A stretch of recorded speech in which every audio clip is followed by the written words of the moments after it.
ஓம் நம சிவாய. ஓம் நம சிவாய. ஆனந்தமான சிவம், ஆதாரமான சிவம், ஆதிசிவமான சிவமே. வேத வடிவான சிவம், நாதமயமான சிவம், ஜோதி சிவமான சிவமே. சிவ சிவ சிவ சிவ சிவமயமே, ஜெயமுண்டு பயமில்லை சொல் மதமே. சிவ சிவ சிவ சிவ சிவநாமம், ஜகமதை ஆண்டிடும் எந்நாளும். உனையன்றி யாரும் இல்லை, உலகத்தில் தெய்வமில்லை, என்னை ஆள வந்த வடிவே. மனமென்னும் கோயிலிலே மறைவோத வந்தவனே, தினம் வந்து தந்த வளமே. சிவ சிவ சிவ சிவ சிவமயமே, ஜெயமுண்டு பயமில்லை சொல் மனமே. சிவ சிவ சிவ சிவ சிவநாமம், ஜகமதை ஆண்டிடும் எந்நாளும்.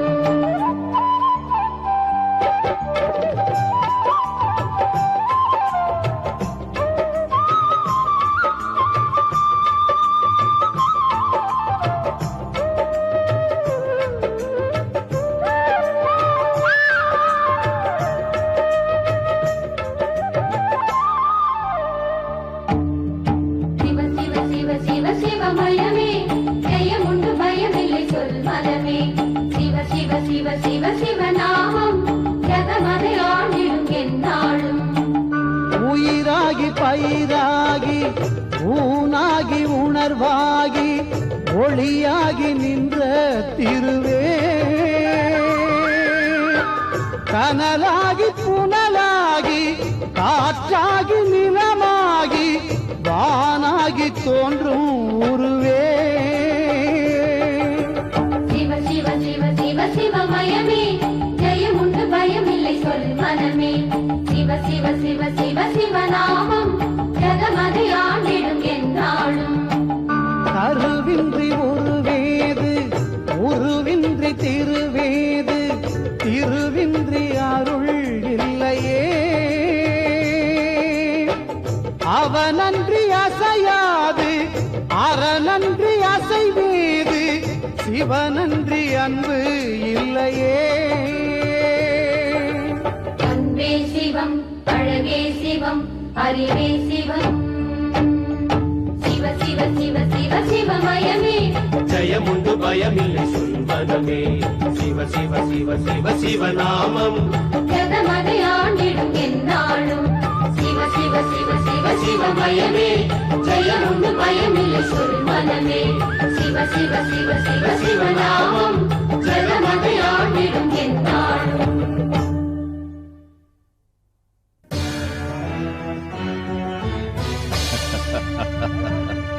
பார்த்தாயா பார்வதி, அப்பாவியான வேடனை கொலைகாரன் என்று குற்றம் சாட்டிய அந்த அந்தணனுக்கு அவன் மனைவி விதி முடிந்ததால் தான் இறந்து போனாள் என்பதை எடுத்துக் காட்டவும், என் மீது அளவற்ற பக்தி கொண்ட பாண்டிய மன்னனின் நீதிநெறி வழுவாமல் இருக்கவும், தன் மீது பழி சுமத்தப்பட்ட போதும் என் ஈசன் என்னை காப்பான் என்று அந்த வேடனும் அவன் மனைவியும் கொண்ட உறுதியை காக்கவும் யாம் ஆடிய திருவிளையாடல்தான் இது. தங்கள் பக்தர்களை ஏன் இப்படியெல்லாம் சோதிக்கிறீர்கள்? தங்களுக்கு வேண்டுமானால் அது விளையாட்டாக இருக்கலாம், ஆனால் அவர்கள் படும் பாடு. தேவி, சோதனை வரும்போது வேதனை வருவது தவிர்க்க முடியாத ஒன்று. அதை எதிர்த்து சாதனை புரிவதுதான் சாமர்த்தியமான செயலாகும். இருந்தாலும் உங்களையே நம்பியிருக்கும் அவர்களுக்கு சோதனை தரத்தான் வேண்டுமா? எவ்வளவு சோதனைகள் தந்தாலும் முடிவில் யாரையும் யாம் கைவிட்டது கிடையாதே. தாங்கள் கூறுவதும் நிஜம்தான். மகேஸ்வரி, அழிந்து போகும் செல்வத்திற்காக பேராசைப்பட்டு நீதியை கொன்று உறவு பாசம் என்ற பந்தங்களை மறந்து அவளை பெண்ணையும் அறியா பிள்ளையையும் அவள் சுற்றத்தாரை விரட்டி அடித்தார்கள். அந்த அபலை பெண் என்னிடம் சரண் புகுந்தாள். பிறகு என்ன நடந்தது? சொல்லுங்கள் பிரபு. என் ஆவலை தூண்டிவிட்டு தாங்கள் அமைதியாகிவிட்டீர்களே. சொல்கிறேன்.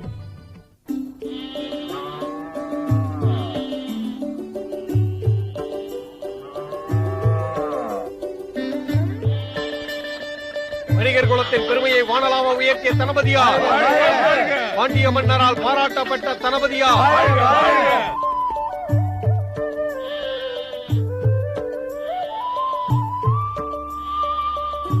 குணபதியாரே, என்ன இது? எதற்காக இத்தனை ஆர்ப்பாட்டங்கள்?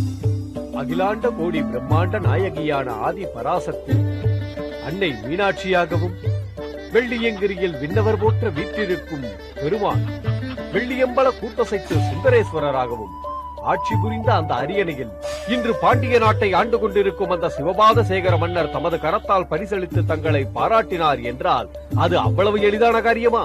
என்ன, பாண்டிய மன்னர் தனபதியாரை பாராட்டினாரா? ஆமாம், பாண்டிய நாட்டின் கடல் தழைப்பதற்கு இருந்ததற்காகவும், மதுரையில் வாழும் வணிகர்களுக்கெல்லாம் முன்னோடியாக திகழ்ந்ததற்காகவும் அரசரே இவரை அழைத்து அவையிலேயே அவர் கரங்களால் பரிசளித்தார் என்றால் பாருங்களே. ஆஹா, தனபதியாரால் மதுரை வாணிபத்தின் மகத்துவத்தை நாடே புரிந்து கொண்டது. நான் என்ன பெரிதாக செய்துவிட்டேன்? என்னுடைய கடமைகளை செய்தேன், அவ்வளவுதான். ஆஹா, தனபதியார் மிகவும் உயர்ந்தவர். மிகுந்த செல்வம், சிறந்த குணவதியான மனைவி, எவ்வித குறையுமின்றி வாழ்ந்திருக்கிறார். நீங்கள் சொல்வதெல்லாம் உண்மைதான். ஆனால் என்ன? இத்தனை செல்வங்கள் இருந்தும் அவருக்கு புத்திர பாக்கியம் இல்லாமல் போய்விட்டது. சந்தான பாக்கியம் இல்லாவிட்டால் சந்ததியை வளராதே. இவ்வளவு கொடுத்த இறைவன் அதில் மட்டும் குறை வைத்து விட்டான். உண்மைதான். புத்தென்ற நரகத்திற்கு செல்லாமல் காக்க ஒரு புத்திரன் வேண்டும் என்று நமது சாஸ்திரங்கள் கூறுகின்றன. அதற்காகவாவது ஒரு மகன் வேண்டும். அதை ஏன் இப்பொழுது சுட்டிக்காட்டுகிறீர்கள்? எதற்காக அவரை கோபித்துக் கொள்கிறீர்கள்?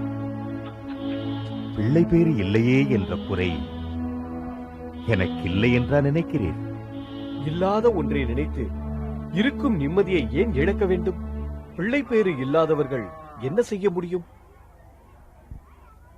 சாஸ்திர விதிப்படி ஒரு பிள்ளையை தத்தெடுத்துக் கொள்ளுங்களேன். அவர் சொல்வதும் உண்மைதான். பெற்றால் தான் பிள்ளையா? தத்தெடுத்துக் கொண்டாலும் பிள்ளைதானே. பெற்ற பிள்ளைக்குரிய அத்தனை கர்மாக்களையும் தத்து பிள்ளையும் செய்ய முடியும். அப்படியானால்? ஆமாம் தளபதியார், மீனாட்சி சுந்தரேஸ்வரர் சாட்சியாக நீங்கள் ஒரு பிள்ளையை தத்தெடுத்துக் கொள்ளுங்கள். இகத்தில் நீங்கள் சேர்த்து வைத்திருக்கும் செல்வங்களுக்கு அவன் வாரிசாகவும், பரத்தை அடைவதற்கு கொண்டு செல்லும் தோணியாகவும் அவன் விளங்குவான். நீங்கள் சொல்வதெல்லாம் உண்மைதான். நான் அதை பற்றி ஆலோசிக்கிறேன். நல்லது. விலகை அனுப்ப சொல்லியிருந்தேனே, அனுப்பினீர்களா? வரவில்லையா? வரவில்லை என்று சொன்னார்கள். அனுப்பி வையுங்கள்.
சுசிலை, சுசிலை,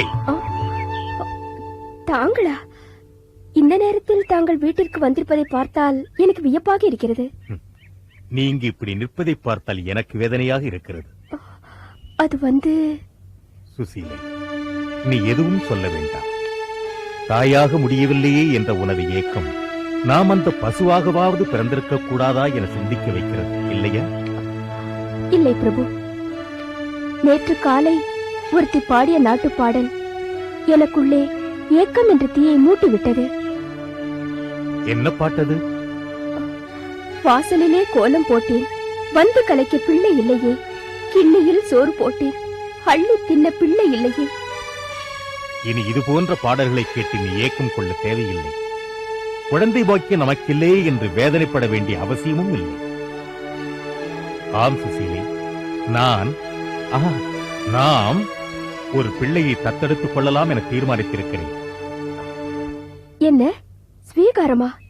ஏன், அதில் என்ன தவறு? பிறந்த குழந்தையை கொடுக்க எவருக்கு தான் மனம் வரும்? சின்னஞ்சிறு குழந்தையை தான் தத்தெடுக்க வேண்டும் என்ற அவசியம் என்ன இருக்கிறது? சற்று வளர்ந்த பிள்ளையானால் பெற்றவர்கள் மீது கொண்ட பாசம் மாறாதே. புதிய சூழலில் வேண்டுமானால் சில காலம் அப்படி இருக்கலாம். நாம் காட்டுகிற பரிவும் பாசமும் அந்த குழந்தையின் மனதை வெகு விரைவில் மாற்றிவிடும். ஆஹா, முன்பு நாம் கூறிய விஷயத்தை அவர்களும் பரிசீலிக்கிறார்கள். மிகவும் சந்தோஷமாக இருக்கிறது.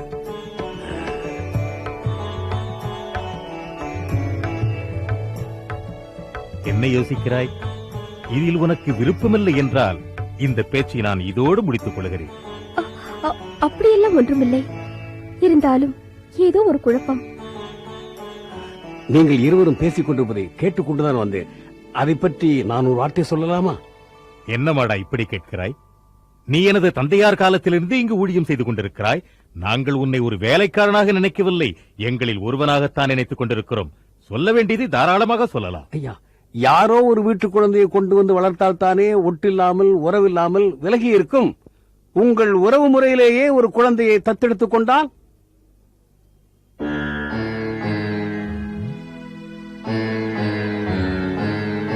ஆமாம் ஐயா, ஏதோ ஒரு வகையில் தங்கள் குடும்பத்தோடு ரத்த தொடர்புள்ள பிள்ளையாக இருந்தால் நிச்சயம் அதற்கு ரத்த பாசம் இருந்து கொண்டே இருக்கும். தங்களுக்கு தகுந்த வாரிசாவும் இருக்கும்.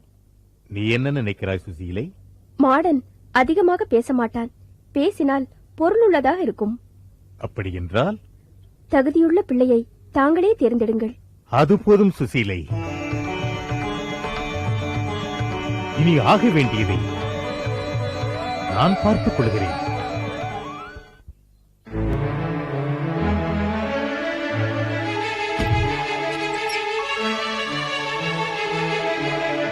உங்களை எல்லாம் நான் ஏன் அவசரமாக வரவழைத்தேன் தெரியுமா? உங்களிடம் ஒரு முக்கியமான விஷயம் சொல்லப் போகிறேன். என்ன விஷயம் சொல்லுங்கள். கேளுங்கள். நம் பங்காளியான தனபதி ஒரு திட்டம் போட்டிருக்கிறார். இதை நாம் எல்லோரும் சரியாக பயன்படுத்திக் கொள்ள வேண்டும். என்ன சொல்றீங்க? அதை நாம் எப்படி பயன்படுத்திக் கொள்ள வேண்டும்? சொல்லுகிறேன்.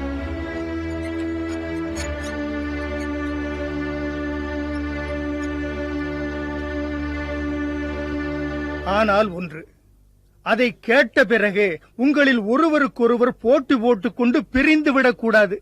மேலும் மேலும் நீங்கள் எங்கள் ஆவலை அதிகமாக்கிக் கொண்டே போகிறீர்கள். நம் தனபதிக்கு எல்லா செல்வங்களும் இருந்தும் குழந்தை செல்வம் மட்டும் இல்லை என்பது உங்கள் எல்லாருக்கும் தெரியும் அல்லவா? ஆமாம். அதனால்தான் வாரிசே இல்லாமல் போய்விடக் கூடாதென்று யோசித்து ஒரு குழந்தையை தத்தெடுத்துக் கொள்வதாக முடிவு செய்திருக்கிறான். யாருடைய பிள்ளை? எப்போது? எங்கே? அரண்மனை போல் அவன் வீடு இருக்கும் பொழுது வேறு இடத்திற்கு அவன் ஏன் செல்ல வேண்டும்? அதே மாளிகையில் தான் அடுத்த வாரம் சாஸ்திர சம்பிரதாயப்படி ஒரு குழந்தையை தத்தெடுத்துக் கொள்ளப் போகிறான்.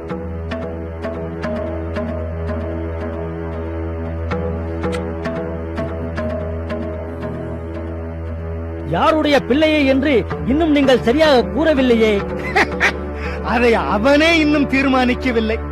அப்படியானால் அது நிச்சயமாக என் பிள்ளையாகத்தான் இருக்க வேண்டும். ஏன் என் பிள்ளைக்கு என்ன குறைச்சல்? அப்படிக்கே தளபதியாருக்கு என் பிள்ளையிடம் எவ்வளவு பாசம் தெரியுமா? சென்ற முறை நாங்கள் ஊருக்கு சென்றிருந்த பொழுது எனது பிள்ளையை தோளின் மீது வைத்துக் கொண்டு இறங்கவே விடவில்லையே. நாங்கள் ஊருக்கு செல்கிறோம் என்று கூறியதும் அவர் கண்கள் கலங்கி விட்டதே.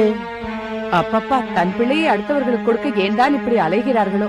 என் பிள்ளையை நான் யாருக்கும் கொடுக்கவே மாட்டேன். அடிப்பொடி பைத்தியக்காரி, உன் மனதில் என்ன நினைத்துக் கொண்டு பேசுகிறாய்? நம் பிள்ளை தனபதியாருக்கு தத்து பிள்ளையாக போவதற்கு புண்ணியம் செய்திருக்க வேண்டும். இந்த மதுரையம்பதியிலேயே அரசருக்கு அடுத்தபடியாக மிக பெரிய செல்வந்தர் தனபதியார் தான் என்று பேசப்படுகிறது. அந்த தனபதியாருக்கு இவன் தத்து பிள்ளையாக சென்று விட்டால் அவர் சொத்து முழுவதும் நமக்கே வந்து சேரும், தெரியுமா?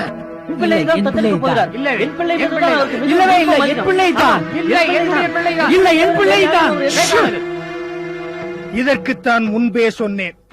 சேதியை கேட்ட பிறகு உங்களுக்குள் போட்டி போட்டுக் கொள்ளக்கூடாது என்று.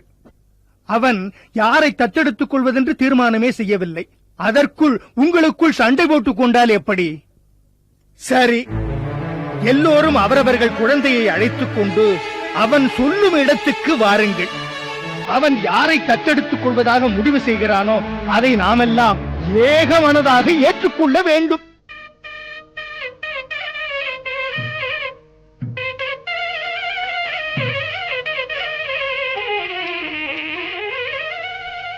எனது அழைப்பினை ஏற்று இங்கு வந்திருக்கும் உங்கள் அனைவருக்கும் என் இதயபூர்வமான நன்றி. இதுவரை எங்களுக்கென்று ஒரு குழந்தை வாக்கியம் இல்லாவிட்டாலும் அவளுக்கு நான் குழந்தை, எனக்கு அவள் குழந்தை என்று இதுவரை நாங்கள் அமைதியாகவே வாழ்ந்து கொண்டிருக்கிறோம். இருப்பினும் இம்மைக்கு மட்டுமல்லாமல் மறுமைக்கும் பெருமை சேர்க்கும் வகையில் ஒரு குழந்தை வேண்டும் என்ற சான்றோர்களின் கருத்துப்படி நாங்கள் எங்கள் உறவினர்களில் ஒருவரது குழந்தையை தத்தெடுத்துக் கொள்ளலாம் என தீர்மானித்திருக்கிறோம்.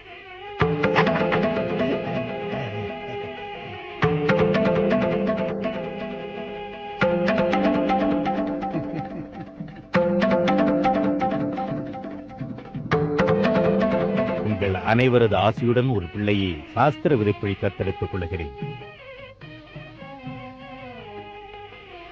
மணிகண்டா, இங்கு வா.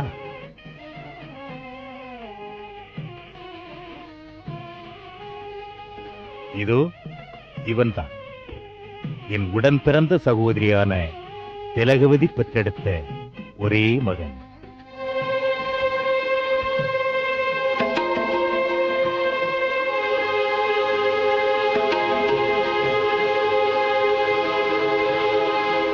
ஆலவாய் அழகனாக எழுந்தருளியிருக்கும் அந்த சோமசுந்தர பெருமானின் திருப்பெயரையே வாரிசு பெயராக பிள்ளைக்கு சூட்டுகிறேன். சோமசுந்தரம், சோமசுந்தரம். அந்தணகுல சான்றோர்களே, வேத வித்தகர்களான நீங்கள் சாஸ்திர முறைப்படி சடங்குகளை ஆரம்பியுங்கள். தனபதியாரே, அமருங்கள், நல்லது.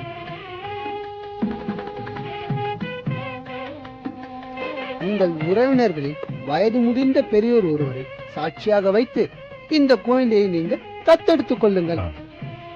அதோ அவர்தான், அழைத்து வாருங்கள். சரி.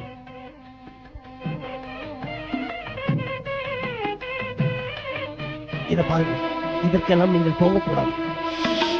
பேசாமல் இருங்கள், எதையுமே காட்டிக்கொள்ளக் கூடாது. ஐயா, நீங்கள் பேசியதையெல்லாம் கேட்டுக்கொண்டுதான் இருந்தேன். யார் யாருக்கு என்னென்ன கௌரவம் எப்பொழுது கொடுக்க வேண்டும் என்பது தனபதிக்கு நன்றாகவே தெரியும்.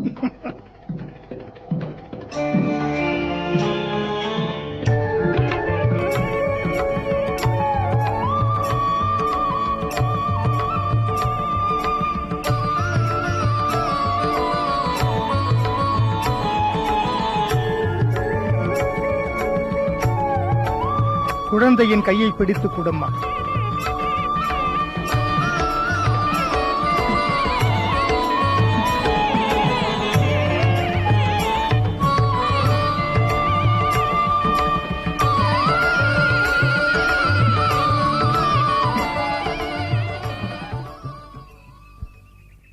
சோமசுந்தரம், சோமசுந்தரம், எங்க போயிட்டான் இவன்?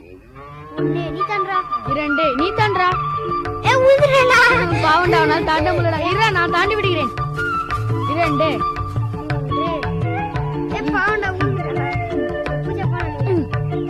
எங்கே போய்விட்டான் இந்த பிள்ளை? மதிய உணவு அருந்தும் வேளையும் வந்துவிட்டது. மாடன், மாடன். அம்மா, சோமசுந்தரத்தை பார்த்தாயா? சின்னவர் நம் தெருக்கோடியில் சில சிறுவர்களோடு விளையாடிக் கொண்டு போதை பார்த்தேன். என்ன, தெருவில் விளையாடிக் கொண்டிருக்கிறானா? ஆமாம். காலையில் கூட சாப்பிடவில்லை. அவர் வரும் நேரமாகிவிட்டது. அவர் வந்து கேட்டால் என்ன பதில் சொல்வது? கவலைப்படாதீங்களம்மா, நான் போய் சின்னவரை அழைத்துக் கொண்டு வருகிறேன். சீக்கிரம் அழைத்து வா.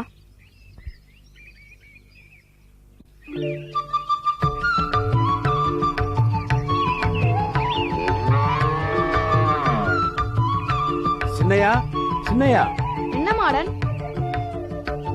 உங்களை உடனே வீட்டுக்கு அழைத்து வரும்படி சொன்னார்கள். இன்னும் சிறிது நேரம் விளையாடி விட்டு வருகிறேனே. சின்னையா, நீங்கள் உணவு உண்ணும் நேரம் நெருங்கி விட்டபடியால் உங்களை கண்டிப்பாக அழைத்து வரும்படி எனக்கு உத்தரவு. இந்த அம்மாவே இப்படிதான், சிறிது நேரம் விளையாட கூட விட மாட்டேன்றார்கள். வாருங்கள், போகலாம். வரேன்டா. சரிடா.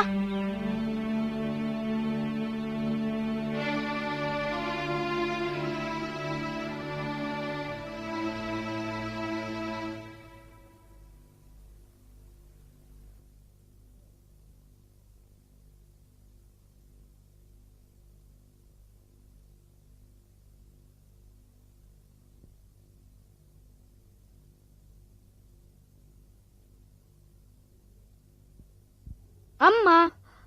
சோமு, இப்படி ஆடைகள் அழுக்காக்கும்படி விளையாடுவது? இவ்வளவு பெரிய வீட்டில் உனக்கு விளையாட இடம் இல்லையா? வீடுதான் பெரிதாக இருக்கிறது. இங்கு என்னுடன் விளையாட யார் இருக்கிறார்கள்?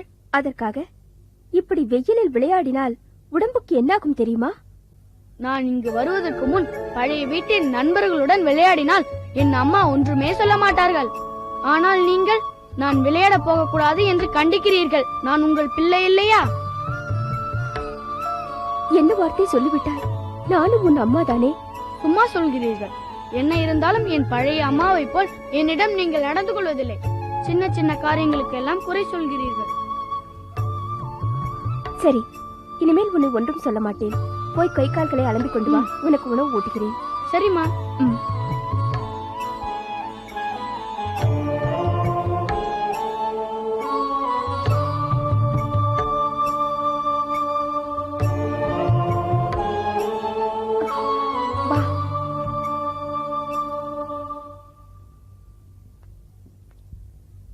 நான் என்ன சிரிப்பில்லையா வாயிலூட்ட? பரவாயில்லை, சாப்பிடு. எனக்கு தான் பாகற்காய் பிடிக்காது என்று உங்களுக்கு தெரியாதா? பாகற்காய் உடம்பிற்கு மிகவும் நல்லது மகனே, அதனால்தான். அந்த வீட்டில் என் அம்மா எனக்கு எது பிடிக்கும் பிடிக்காது என்று தெரிந்து கொண்டு சமைப்பார்கள்.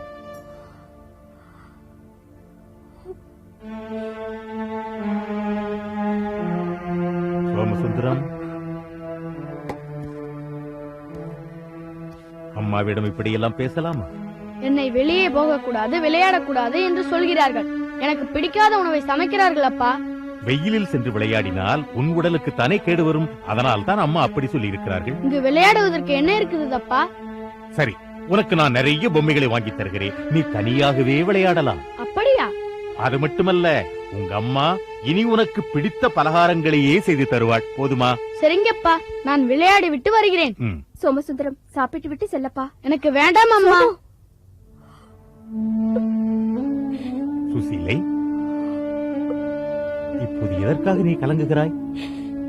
அவன் என்னை இன்னும் சொந்த தாயாகவே ஏற்றுக்கொள்ளவில்லையே. அவன் ஒரு அறியாத குழந்தை. அவன் பேசியதற்கு புது அர்த்தத்தை கண்டுபிடித்து உன்னையே நீ குழப்பிக் கொள்ளாதே. அவன் மனம் போல நடக்க முதலில் கற்றுக்கொள், பிறகு எல்லாமே சரியாகிவிடும். முதலில் எனக்கு உணவு பரிமாறி ஏற்பாடு செய். போ சுசீலை, போ.